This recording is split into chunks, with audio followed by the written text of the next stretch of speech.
Ya Allah ya Rabb, manusia teh ieu teh keur pilu ku nafsu syahwat. Geus kumaha kahayaangna bae manusia teh.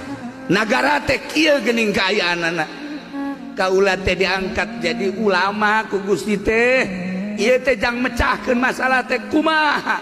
Nyuhunkeun Gusti abdi teh datangkeun seseorang ka abdi. Jang bisa musyawarah. Cicing menek ieu torojol teh ieu jelema naik kuda. Ah ieu meureun ieu utusan Allah. Kabeneran matana teh hiji. Matana ngan hiji. Masya Allah ditanya ku Imam Abu Yazid.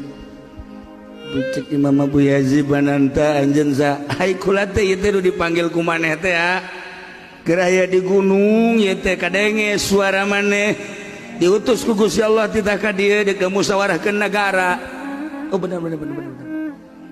Titah ngabentakeun mata anu sabelah deui ieu teh bata teh tangan sabelah neuleuna. Tanda di negara teh kuari teh ieu jelema teh matana keur neuleun teh sabelah. Ai kudu hayang nyaho mah. Rata bae. Diisarahanana ya Allah ya Rabb.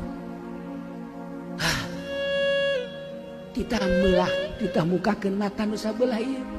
Ieu Abu Yazid. Cek eta wali teh